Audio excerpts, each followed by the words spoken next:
We next have our interview with Alan Stypeck of Second Story Books all over the Washington, D.C. area.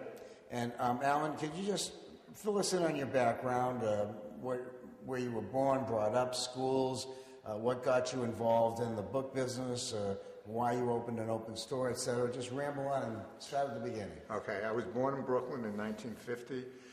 Moved out from Long Island when I was 12, went to college at the American University School of International Service, where I majored in urban political economics and political science international relations.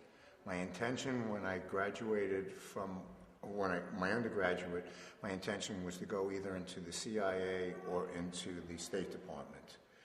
I was in the process of taking my entry examinations and a variety of other job applications when my girlfriend from college, who was later my first wife, and I decided that because of her background, being in an international environment might not be appropriate. So I took a 6-month leave of absence from my applications and decided to travel up and down the East Coast buying books and antiques for a friend of hers who had opened up a antique store in Bethesda, Maryland, which is a fairly high profile part of the DC metropolitan area. The first purchase I did was for myself, which was a collection of antiquarian books including American history, international histories, and law, and some books which I bought which had bindings specifically for the antique store. Brought the books down to the Washington area, put them onto shelves, got a call 3 days later that the books that I bought for the bookstore, the people didn't want, but every book I bought that I liked, somebody made an offer on. And I had only put the books I bought for myself in the bookcases to basically embellish the bookcase itself that the woman was trying to sell for like $20,000. So it was one of these very strange situations. So I had to decide if I wanted to actually sell books that I bought for myself versus going and finding similar books. So I did a combination of both. I sold a couple of the books that I thought I could find duplicate copies of, and then went back up and down the East Coast and started picking books specifically for a clientele that was being nurtured by this individual. Within 3 months, my wife and I decided this was a very nice lifestyle. We were traveling, we were meeting a lot of very interesting people. I was basically doing something I enjoyed because I really enjoyed book collecting, which I had started when I was about 5 years old. I was always a voracious collector of anything. I studied archaeology when I was in junior high school, worked as an intern at the Brooklyn Museum in the Egyptology department, and throughout my high school years, I collected African studies, both books and ephemeral material, artifacts, and areas of other indigenous cultures from around the world. So it wasn't like I did this just after I left school. I had an interest in it. Within about 5 months of that time, and this is in 1973, I accumulated a small mini warehouse full of books, and I had no place to put them. So the antique store was not the appropriate venue for me because they had very limited space. So I decided at that time to get my first copy of A.B.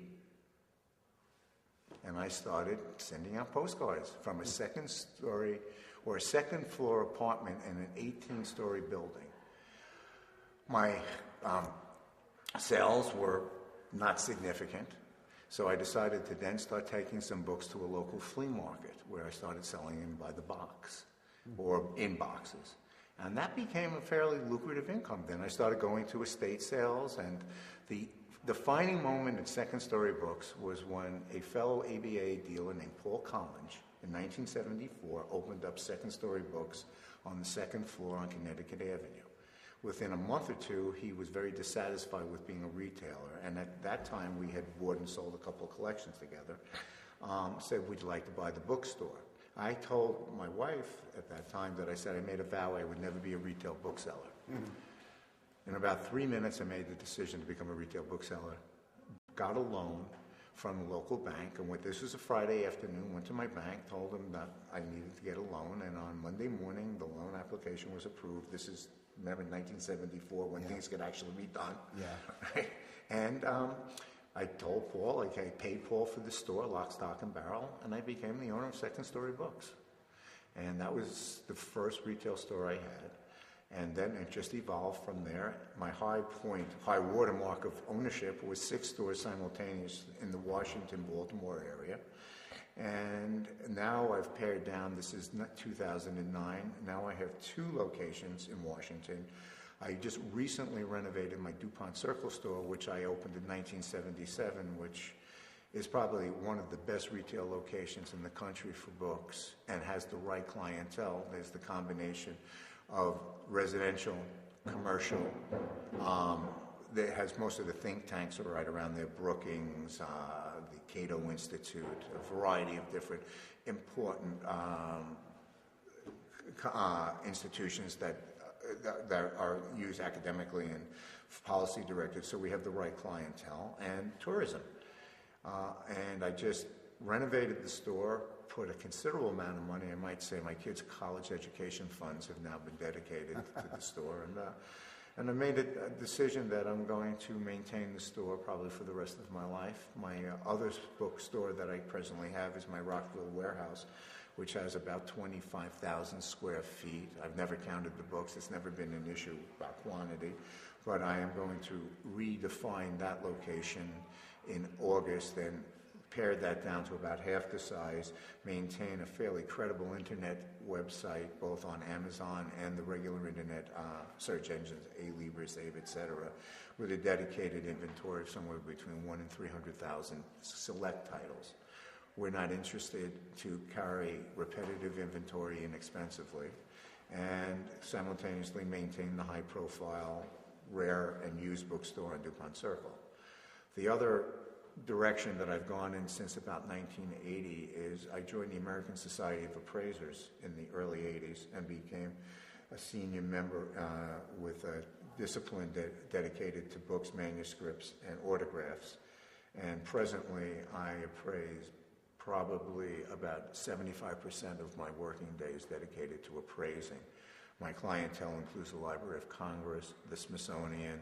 I'm Henry Kissinger's personal archivist. I work with a variety of other senators and individuals within cabinet levels doing work for them either as an archivist and or as an appraiser for donation purposes.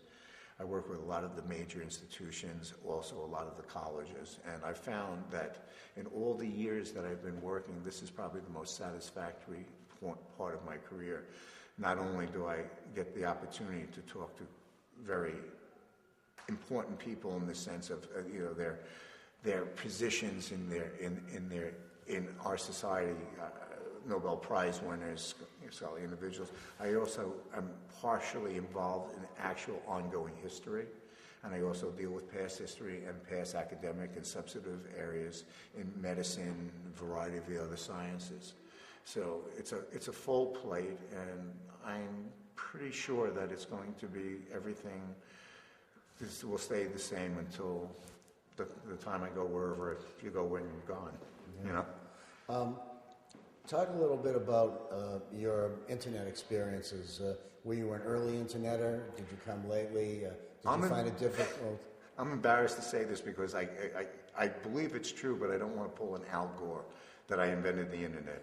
But the company that preceded A-Libris was named Interlock. Right. In the early 1980s. They were out of Baltimore, and they approached me in, I think, 1992 to catalog 8,000 books for their beta test for the internet. So if I'm not mistaken, that might have been the first 8,000 books that were ever put on the internet. I think you probably was. Right, and all I can tell you was I hired an individual who later became the co-host of the radio show The Book Guys, which was on NPR from 1997 to, unfortunately, March of 2009. We just discontinued the show because I couldn't get underwriting for the future of the show, and because of the present economic situation. And he was the person who took the embryonic internet system that was given, we were given $1 a book to do 8,000 books. And he took that embryonic inventory and built a computer system to house it based on the materials that were given to us by Interlock. I think we sold $250 worth of books the first year. I remember selling a book for $30 and we threw a party. Right, and I think the party cost me $400. Right. So, for about... You've been in it since the beginning. I would have to assume yes. I mean, I don't have any reason to doubt that. What percentage of your business comes from the internet? It's proportionate to the amount of time and energy we apply to it. At the present time, I would say about 35%.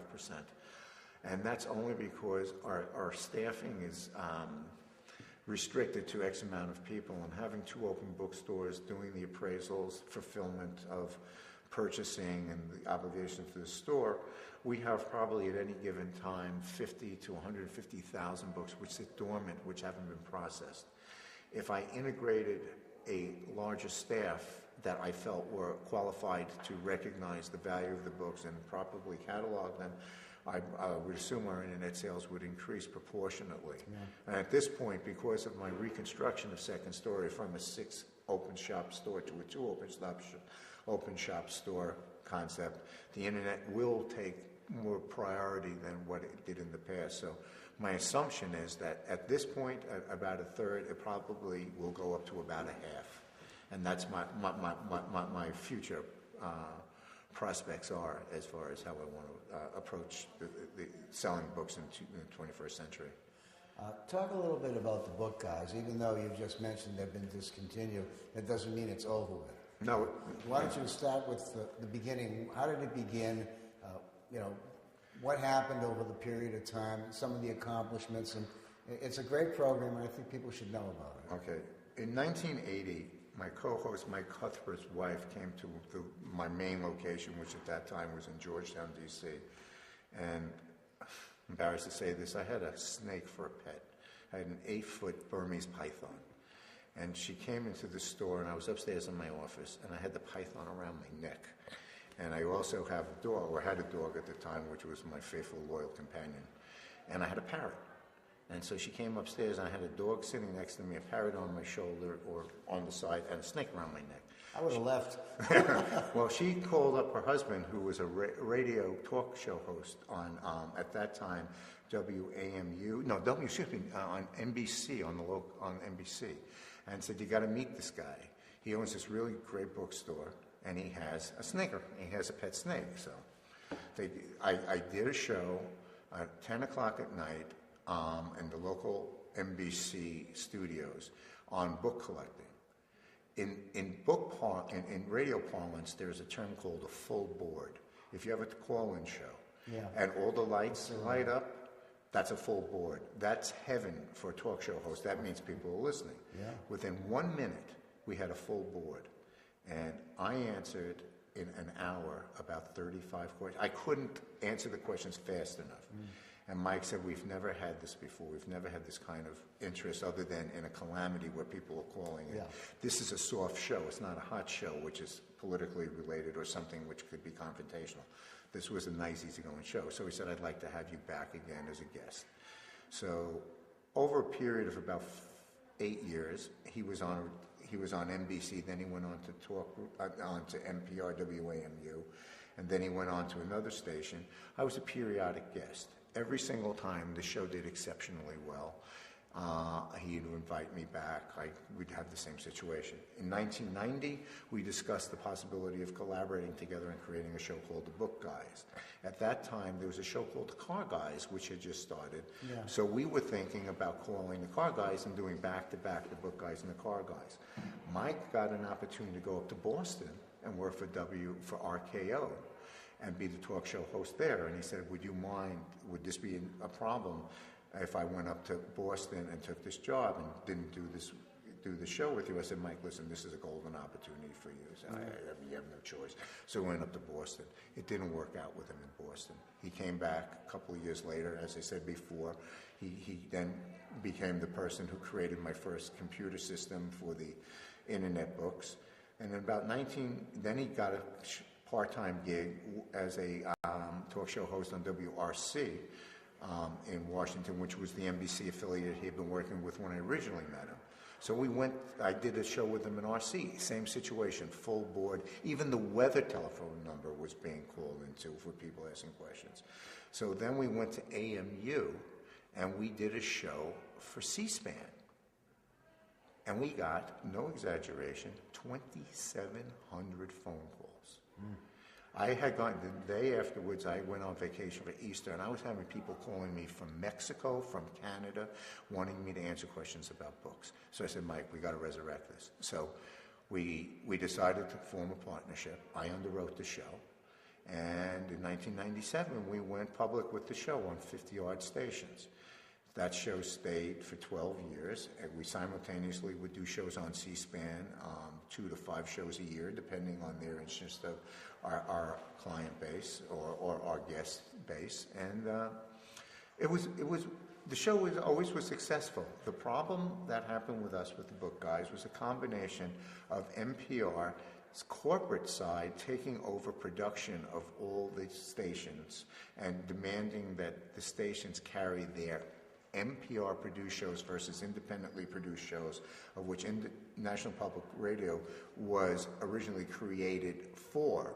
So each of the local stations could, in fact, then have their choice of what they wanted to play. When NPR Corporation, which is All Things Considered, or PRI, Public Radio International, which is now another name, created their shows and put together packages, they forced stations to take, if you wanted, let's say, All Things Considered, you had to take 4 shows. They wouldn't give you ATC unless you got all of them, which meant that all the local stations were now forced to take some of their indies out and put these block packages together, which was more cost effective for them because they didn't need engineers. I learned very quickly the whole nuances of being a radio person versus being a bookseller. So now I was living these 2 lifestyles simultaneously. And because the radio show that we did was pretty much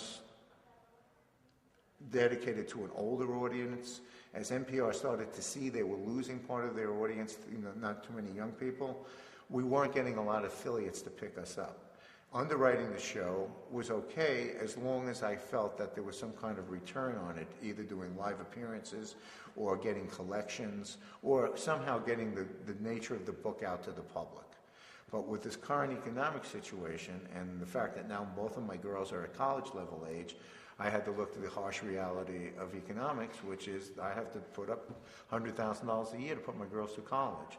So all of a sudden, I have a $400,000 a year obligation, and I could not underwrite the show unless I was getting some guaranteed return on it, which doesn't exist. So I went to a variety of different potential underwriters, including people that I do appraising for, major corporations, and I got the same response, that they were actually suspending projects internally because the money was drying up. And obviously, if you read the papers and you hear how many stations are closing down, newspapers, etc., the last of the industries which are being prioritized for money are not the industries in print or the radio industry. Right. So, independent show, no support, underwritten by yourself, kids going to college. It was pretty much a no-brainer. I regret doing it, and the future of the show now is potentially in a collaboration with a couple of my best guests. Regular guests, Mark Dimunation at the Library of Congress, Nick Basbanes, the writer on Books, and collaborating with C-SPAN and doing periodic shows on C-SPAN and modifying the book guys into more of a forum on book collecting and having a periodic show where we still bring in an author or we bring in a collection, but less the call-ins that we had now about values of books and more substantive information about the history of the book, the history of collections, and where we're going in the 21st century. It won't be a weekly show, but I'm pretty sure we'll do 4 to 8 shows a year. I think it's probably a perfect balance based on the circumstances. Well, as a guy who has owned his own business for a large number of years, what would you say to some young person or middle-aged person who came to you and said, Alan, I think I'd like to be in the book business. What would be your advice? I just sold a substantial amount of books to an individual who did just that. And the first thing I said was, I'm going to say this to you unprejudicially. You're doing this on your own. You're making your decision as an adult. I would suggest that you read everything you possibly can read about the current economics, about the future of the book, the shows that I've done with the National Endowment for the Humanities and all the other librarian-related associations, ALA, etc., all have very discouraging information to provide. The statistics are definitely not in the favorable direction. But if you're enamored by books and you want to be part of this society, this culture, go for it. Keep your day job. But don't lose your day job. Yeah, keep your day job. Keep your day job. And enjoy it. And if you decide you're going to make this a life experience, if you lived large beforehand, be ready to make a serious change in your income, unless you happen to be in a situation where you have a clientele, which, quite frankly, as every bookseller knows, is a highly volatile situation. And buy wisely. Don't assume you can sell everything, and don't make mistakes of overexpanding. I did an appraisal about 4 years ago for a company in Minnesota that was looking to sell their business, a bookseller of some standings, and I did this definitive analysis of the whole business and helped them make the decision to sell the bookstore and at what price. And when I was coming back on the plane, I said to myself, you know, Alan, you just gave the best advice on earth to somebody and you got paid for it. You don't even take your own advice. Read this report, because this is indicative of everything you have done wrong in 30 years, and it's indicative of everything you've done right. Learn by your own reports. And that was my wake-up call. And it really taught me that as booksellers, we sometimes have to basically step back and look at who we are, because we've got caught up in a rhythm of the book sale lifestyle or the bookstore lifestyle, and we forget that society and academics and all the accumulation of information that we were once a primary source of providing has now changed radically. It doesn't mean that we are obsolete. We will be, maybe not within our lifetime, but within 2 or 3 generations, we'll be a tactile, historic, we'll be museum pieces with very limited need for our information on a primary level. That doesn't mean it's wrong, it just means evolution. It would be like owning a stable in 1935. Everything goes in its proper direction. If you look at library studies, if you look at MLAs, library people getting degrees in library studies, 50% of their work is now done on computers, if not more. I've had librarians come in with their classes to look at books because they never look at books in their own library. I mean, these are all realities. And if that's the direction we're going, we have to modify accordingly. It's not going to happen within our lifetime, but it will happen. So if you're coming into this as an entry level and you're a younger individual, let's say you're in your 20s and 30s, you should make a real hard look at where you're going to be at 50 or 60 to make sure. And to give somebody advice that, oh, it's a great lifestyle, it might be temporarily. But it's more a labor of love than it is a labor of money. I mean, you look at how many people do the book fairs. It's almost like living in a circus world. Every week you pack up, you go somewhere else. There are booksellers in this building right now that probably do 30 book fairs a year. And we only have, 4 in the ABA, 3 in the ABA annual? And if you count the iLab sales, 5 max? Maybe, yeah. Yeah, exactly. So where are these other 27? They exist. And people do that. And if that's the lifestyle they've chosen, or if they keep an open store, or if they do it on the internet, or a combination of all, God bless them. Because we are a culture that, if done properly, provide a lot of information, a lot of history, a lot of required material that is not going to be found somewhere else. And, okay, you got the big 800-pound gorilla in the back of the room with the Kindle or the Google projects. Yep, eventually they're going to absorb what we do. Yeah. And, It's just, I don't mind being, who is it in Dickens? Fenwick, who is the, always threw a good party. In Christmas Carol, Scrooge and Marley work for him, and they buy him out, anything of the past. But the one thing they remember was they always threw a good Christmas party. That's how I look at book selling. We always throw a good fair. Enjoy it. And live with it, because that's who we are. We've made this our life. We've made this our obligation, and in fact, it is an obligation. We could back out of it, find a different form of income, probably make a lot more money on the average, right? Lot less hassles. But I think everybody that has made their decision, has given their dedication to it, has done it for one particular reason, regardless of how much money they're making, is it's a lifestyle they feel provides to some extent in the pursuit of knowledge in whatever capacity. And we all contribute to that. And I think that's what bonds everybody here together.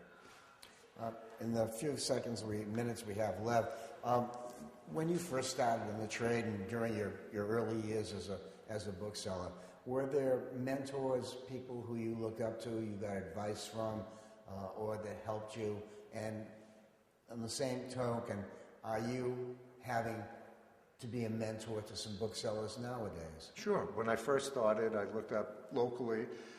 Larry McMurtry was and is a very dear friend. His knowledge of books was superior to mine. William Matheson from the Library of Congress, I still think is probably the greatest bookman of the 20th century.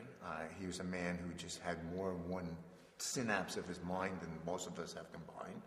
There were 8 early ABA booksellers that helped me out. I mean, and none of them were really individually the one person, but it was a combination of a lot of people that I felt were both ethically, knowledgeably, and professionally reasonable in their approaches and were worth listening to and gave me advice and were willing to talk, which was the great thing, because in many circumstances this is a competitive business. And people will resist or be resistant to giving advice because it could come back. I remember somebody wrote an article about Second Story and did a map of all the employees at Second Story that had opened up bookstores around the country, if not in the world. And I had, at one point, 40 ex-employees that were still involved in book selling. Wow. It's about 15 years ago. And I've had over 350 people, and I would say at least 100 of those people, to some extent, after working at Second Story, have gone out and worked in the book community. Many of those I've mentored. Some of them I haven't had much connection with. Other people come in and ask advice. I think because of the Book Guys, the radio show, mentoring with me is more of a monthly or a weekly interrelationship of communicating what book selling is all about. So I've had many people call me up and ask me about my ideas of opening a bookstore. As I said before, do it with caution, but it's a labor of love more than anything else, and know what you're doing. And in many circumstances, it's like mini mentoring. People have consolidated questions or consolidated areas, and you help them out to the best of your capacity. If you can't, you also have this wonderful organization which you can turn to other people. And combining that world, the ABAA world, with the world I have at the Library of Congress, the Smithsonian, you have really an embarrassment of riches when it comes to people to call. I mean, I can pick up the phone and call a curator of a museum or call a librarian at a major institution or an ABAA specialist and be able to say, this is a question that somebody wants answered. I may not know the answer, but I know I can give it to somebody who's reliable to give it. And that's what made this business enjoyable, was that kind of continuity of interrelationships. Are you going to stay with 2 shops, or are you going to consolidate to 1? Eventually, I think, I'll have my little corner nook where, the old man will come in and all the young kids will come in and say, look at that artifact, and I'll sit there with the book. But, based on the obligation to a very good staff who basically run the internet business, I'll always maintain that. And if it stays status quo from now to the end of Second Story Books, I won't have any issues. Great. Thanks for the interview. Sure. Thanks for the time, Alan. Thanks. It was very interesting. I enjoyed it. I appreciate it. Thanks.